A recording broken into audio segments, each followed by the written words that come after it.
Welcome back, everybody. This is episode 4 of 5 in 10. We're on a bit of a hot streak here, and we are very happy to be back with another batch of questions. You guys keep submitting them. We have some awesome questions for today. Of course, Oleg is happy to give us all of the answers we need. Oleg, how are you feeling about today's batch of questions? I, they're really, really good. And, took some time to really structure my answers. So, keep them coming. And I like the depth of digging. Awesome. Now let's not waste any time. Unfortunately, I know we said last time that we'd get Oleg walking, but it's just not working as we'd like it to. We do want to have, of course, Oleg connected well, no dropping out and things like that. So don't worry, guys. We'll keep trying. It would be awesome to have a walk along, but please do comment below if you happen to be walking while listening in. It would be really great to see you guys getting your steps in while you learn a little bit about sweat. And let's get straight into the questions here. Hitting hard is a question about your steps straight away. Oleg, will we see live step tracking inside of Sweat Wallet? Great question.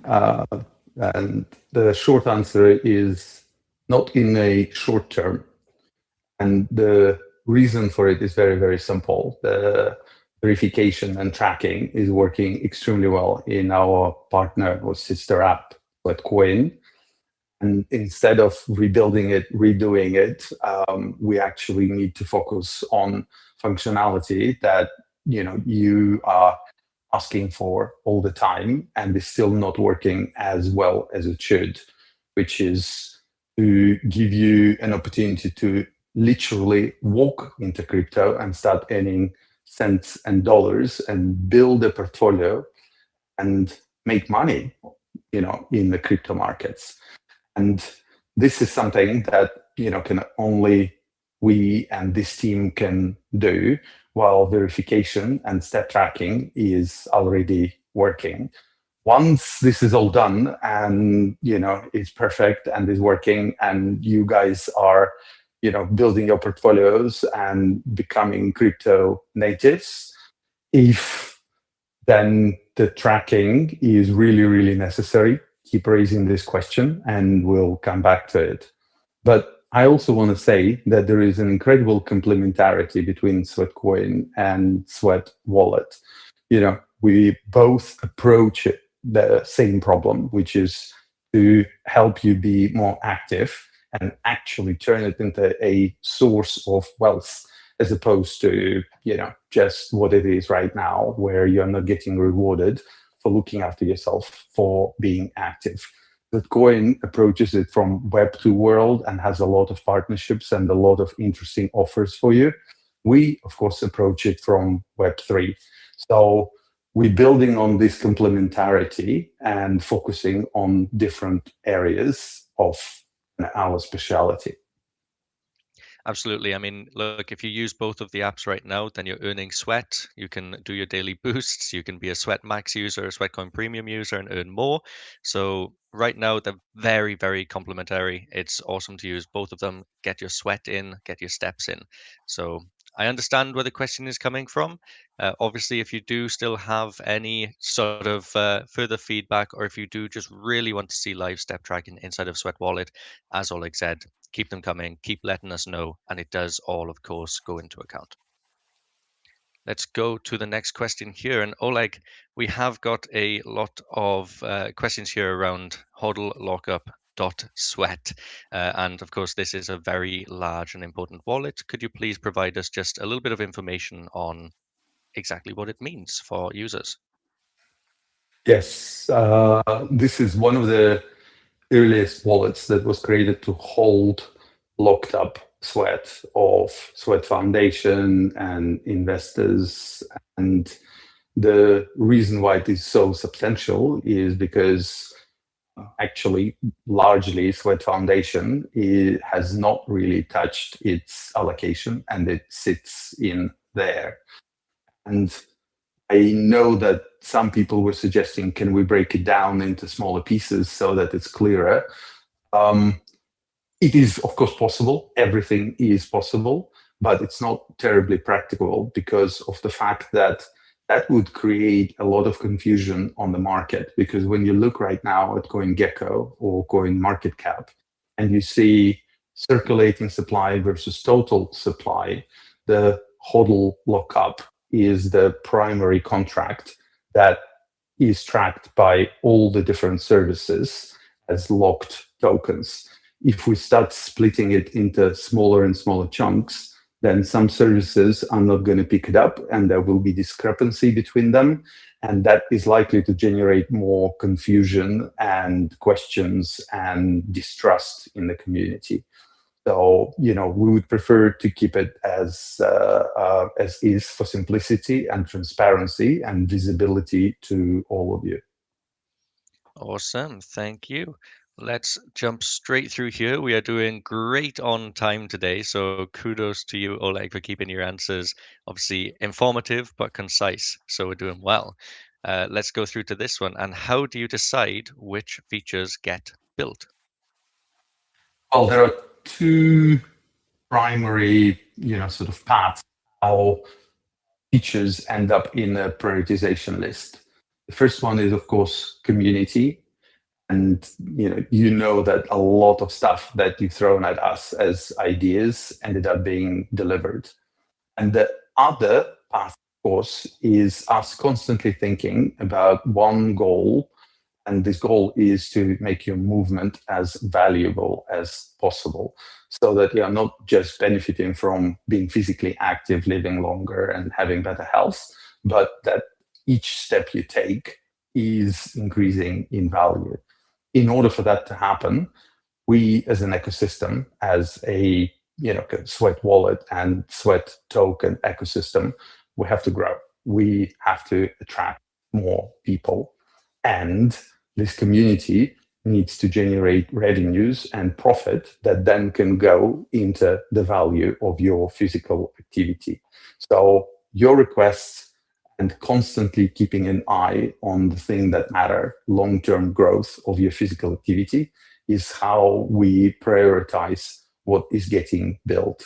But it's very important that when we prioritize something to get it built, you need to be aware that not everything that we build you even see, because what happens is we build what's called MVP, minimum viable product, and we push it to a small percentage of you to try, interact with, and we do it without briefing you so that we don't frame you. So some of you might have different features in your app, and it happened in the past that a couple is looking at each other's sweat wallet and they would write to us, so like, oh, my wife is seeing this and I'm not seeing that.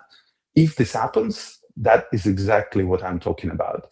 So we push the feature out and we see, does it move the needle? Is it getting engagement? Do you like it? Do you come back to it, day after day? If the answer is yes, then it is getting rolled out to 100%. If no, we either refine it or we kill it. And the sad reality of this is that only 15% of features that we actually build end up rolled out to 100%. So it is a lot of work, a lot of tweaking, a lot of optimization, and very frequently it is disappointment because something that we hoped would work actually, under the dry light of day, and you being the judges of it, is not meeting our and your expectations. So we go back, we pick up another idea, another feature, and we build it, we test it, and 1 in 6, 1 in 7 end up being really, really, really big hitters. Absolutely. One thing I want to touch upon there is, of course, the user feedback coming into play. We have so many different things in testing, and a lot of you guys do comment, give your ideas, give your feedback, whether it's good or bad. It all comes into play when we're making these decisions. So, absolutely, if you see something that is in testing, you have some unique access there. Come into Discord, Reddit, Telegram, anywhere, and let us know. And we'd love to hear your thoughts about it. And also, as Oleg mentioned, sometimes there might be a lot of updates that you haven't actually experienced. One thing I want to highlight, as an example, is a lot of work going into the onboarding system. So that's where new users are joining. Obviously, if you're an existing Sweat Wallet user, you're not really going to see these updates, but it's making a massive impact on our growth, our scale, and of course, that comes into how many users are active, uh, transacting, earning Sweat, and so on. So all of these updates do make a massive impact. You just might not see all of them yourself. And I have heard feedback from you guys, and I've had specific conversations with many people in Discord as well, where you might want to learn a little bit about these kind of hidden updates. So stay tuned. I will be making a bigger point here to keep you guys updated on these, I guess, behind the scenes updates that you might not know about. Yeah, and as you were speaking, Ashton, this reality is also the reason why we stopped pushing and publishing the roadmap, because we realized that, kind of that this is the intent. But if 1 in 6, 1 in 7 features are actually successful, then from your perspective, if we are screaming and shouting about it before it is actually built and tested, then it feels like, oh, we forgot and we haven't done it. No, that's not the case. It is, if something was announced and not done, that is largely because kind of we couldn't make it work so that you enjoy it, you come back to Sweat Wallet more because of this feature. That's the reason why we are now announcing and talking about things that have gone through this kind of fire and all of the testing, and we are rolling it out to 100%, because if I say that something is rolled out to 10%, 90% of you are going to look in a wallet and feel disappointed, and this is not the objective of this communication. Absolutely. And this does kind of lead us nicely into the next question for you here, Oleg. And that is, what are the future plans for boosters? And if you don't mind, just a very quick recap as to what boosters might be for users who haven't seen it. Yeah, I'm glad you're asking this question, because it's a brand new thing, and as I described, it was not a slam dunk. We thought that it would get engagement, and I'm happy to say that it does, and a lot of you understand the value of it. So what Booster is literally a booster for your grow jar. As you know, grow jars are earning you yield based on the level of physical activity. Booster is adding something on top of your step count. So if you have a booster of 5%, for example, and you walk 10,000 steps, then for the day, you will earn 15% yield. So it is like a bonus that increases your ability to earn by putting sweat into grow jars. And I'm happy to say that we see a lot of action and a lot of usage of daily boosters that kind of people claim and apply. And now we're seeing more and more usage of welcome and friend invite boosters. So if you haven't tried the referral flow functionality, then you should be aware that each person that you invite and successfully joins, you get a booster of 5% that will be boosting your jar for 5 days, and it will also top up your jar with 5 sweat. Both of you, the person you invited and you who invited that person, receive the same booster. So it's transparent, it is reciprocal, and kind of we don't want to create this feeling that you're selling your friends. That's not, that if you're inviting someone, they will get the value and you get the same value, so that there is no feeling like, kind of this guy who invited me got more than me when I joined. The Absolutely, plans it's are fair. to take this a lot further, and we already have a number of partners that would like to start giving you these boosters, but to be able to put their name on them. So there will be branded partner boosters, And we are also looking into using them a lot more as rewards for other types of activity. So you're going to see a lot more booster options.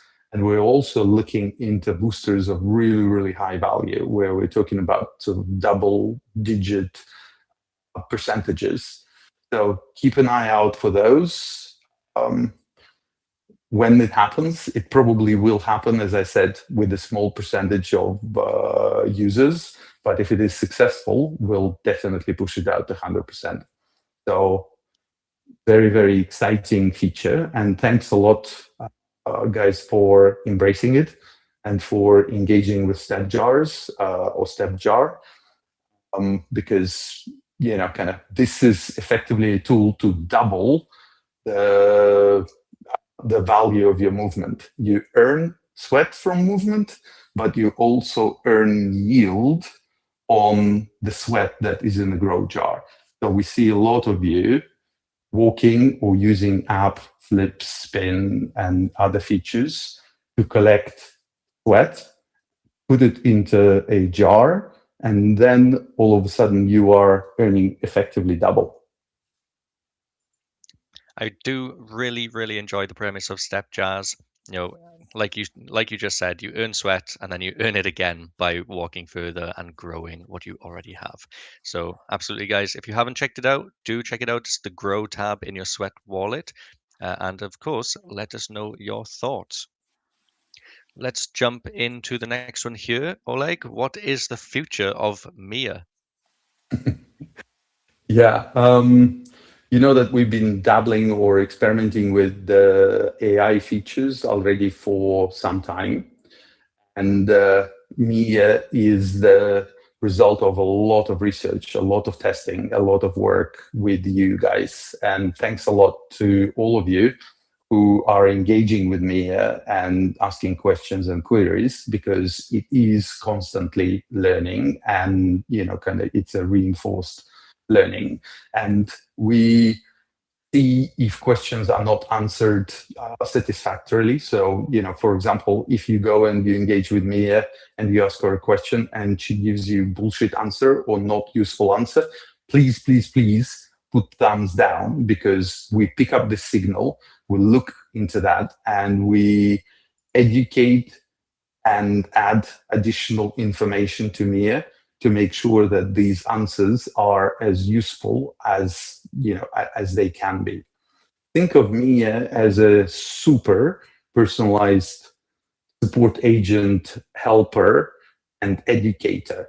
Mia not only sees the activity on chain, which frankly anyone can see, but Mia is able to actually give you extremely personalized advice based on your level of activity, based on your history of using the app. It's like your doppelganger as a kind of personal assistant. And Mia recently had a massive upgrade in a shape of a model that it is working on, and it's leaps and bounds better. And we're constantly adding skills to Mia.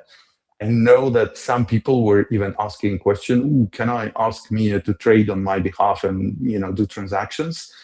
The answer at the moment is no, because we don't want Mia to have access to your private keys that secure your assets.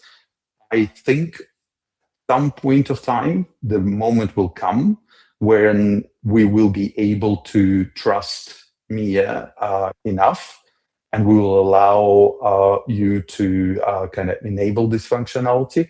But at the moment, we want to make sure that you do not feel that somebody can, potentially challenge the agent and in some way through very, very clever prompting extract some personal identifiable info and, God forbid, your keys.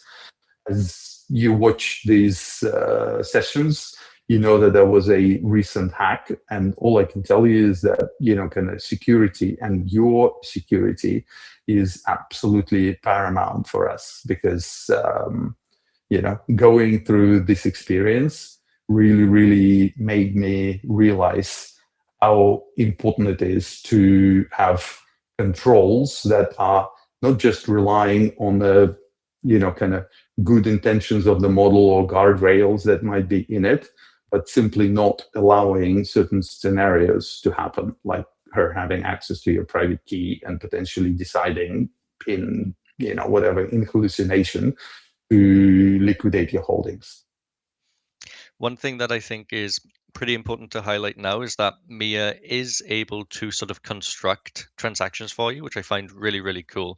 So while she won't, press the final button and press send, you might be able to ask Mia as a prime example, I owe Oleg a little bit of money for a coffee. Can you send that in sweat to him? And it'll make the transaction. And I No, just got to it will sweat prepare a transaction, but you will prepare have it. to press the button, and only that action will actually sign the transaction. And Mia has no means of taking that action. Yeah, well put. Absolutely, she can do all the priming, and you'll have a screen with all the addresses and chains and everything in place. You'll just have to confirm. She's clever enough to do that. And I already make a lot of use of that, saving some time, especially when it comes to figuring out how much of a certain asset I want to send. I can just ask Mia, "Hey, I want to send $10 of sweat. Can you figure it out for me?" And it's done.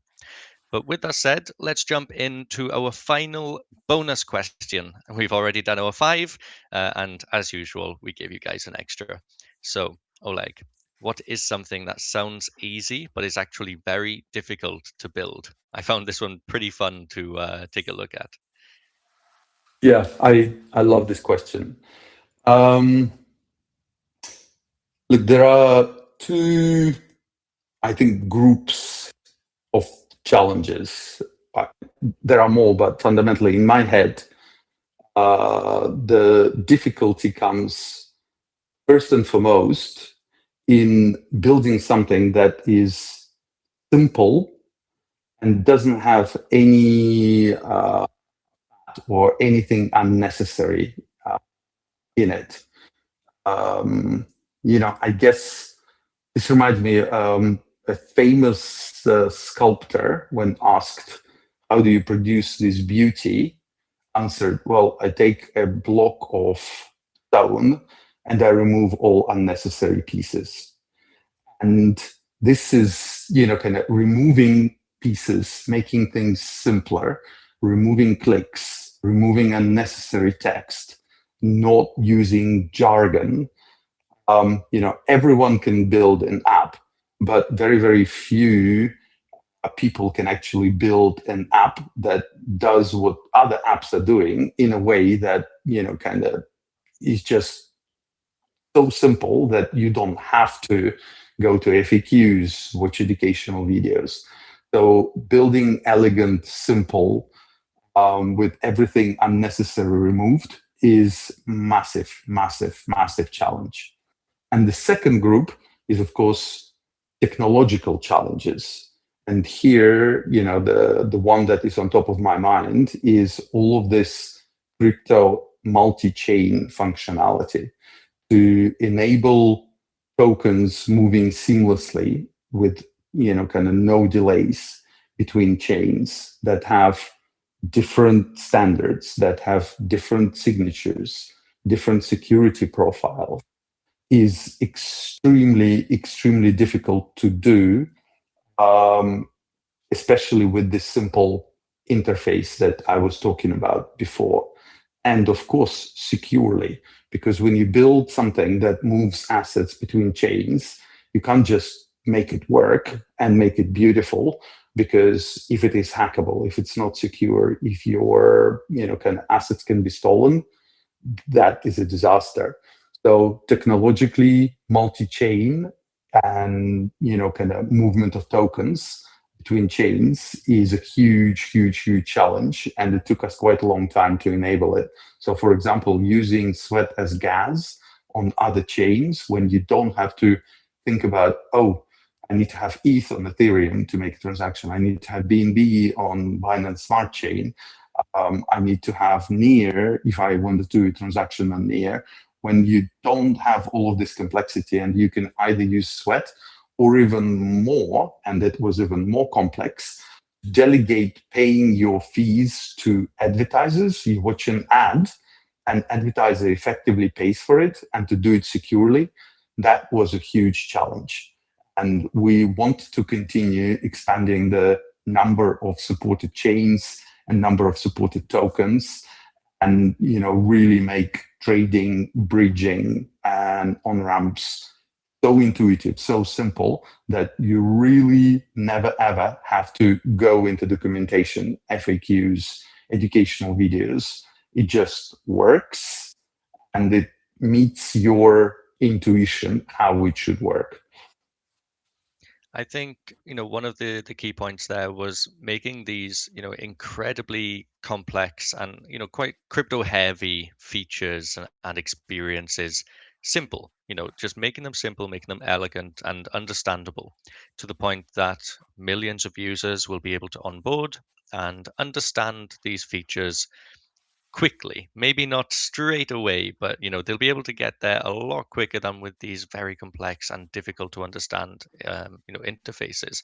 So I think that's something that Sweat does really, really well. Beautiful designs and minimized experiences, not 10 buttons to do one action or loads and loads of text. Really, really focusing on the user experience. And I do think our users appreciate that. Yeah, and as you were speaking, Ashton, I think there is also one element here. It is vocabulary or lexicon that you're using, because crypto is filled with terminology that is really, really complicated. And you look at the word, you think you know what it means. And one example that always stuck with me is staking. When we talked to you, our community, about staking, many of you knew what it was. But if you were fresh into crypto, one interview really stuck with me. The person said, staking, it's like a stake. The first thing that comes to mind is Count Dracula and stake through the heart. It definitely is not financial product. And that's how, for example, grow jars were born. Because what is staking?